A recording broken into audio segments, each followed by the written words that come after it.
ప్రభునందు ప్రియులారా, ప్రభునామమున మీకు వందనములు. ఈరోజు దేవుని యొక్క వాక్య ధ్యానము ఎఫెసీలకు రాసిన పత్రిక 6వ అధ్యాయం 5వ వచనము.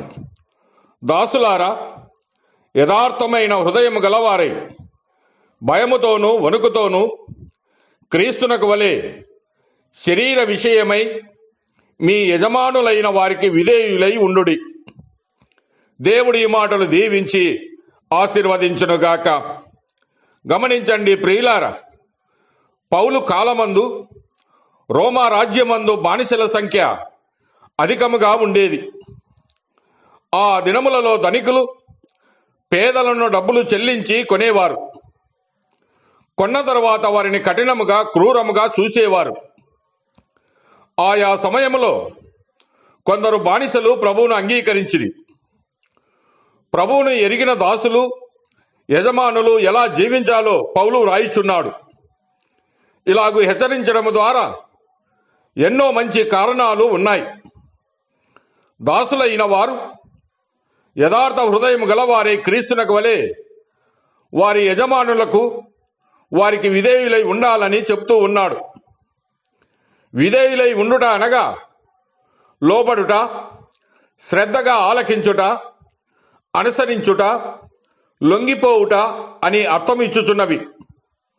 అయితే దాసులు తమ యజమానులకు ఏ విధముగా లోబడి ఉండవలనంటే భయముతోనూ వణుకుతోనూ లోబడవలసిన వారై ఉన్నారు. కొరింథీయులకు రాసిన మొదటి పత్రిక 2వ అధ్యాయము 3వ వచనములో బలహీనతతోనూ భయముతోనూ ఎంతో వణుకుతోనూ మీ యొద్ద నుంటిని అని పౌలు అంటూ ఉన్నాడు. అనగా పౌలు తను చేసే పనుల యందు దేవుని యందు ఎంతో భయముతోనూ వణుకుతోనూ ఆ పనులు చేయుచూ ఉన్నానని తెలియజేస్తూ ఉన్నాడు.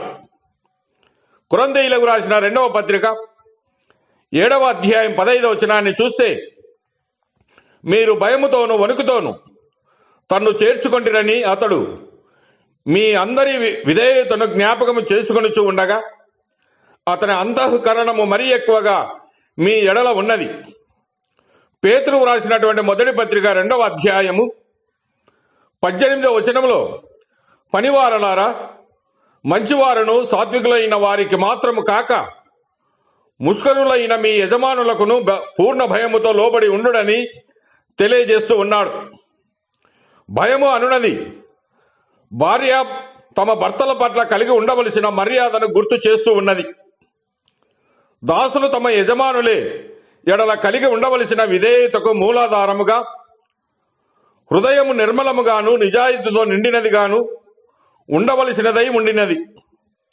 ఫిలిప్పీలకు రాసిన పత్రిక 2వ అధ్యాయము 3-4 వచనాలు గమనిస్తే, కచ్చ చేతనైనను వృధాతిశయము చేతనైనను ఏమీ చేయక వినయమైన మనస్సు గలవారై ఒకరినొకడు తనకంటే యోగ్యుడని ఎంచుచు మీలో ప్రతివాడును తన సొంత కార్యములను మాత్రమే కాక ఇతరుల కార్యములను కూడా చూడవలనని వాక్యం సెలవిస్తూ ఉన్నది.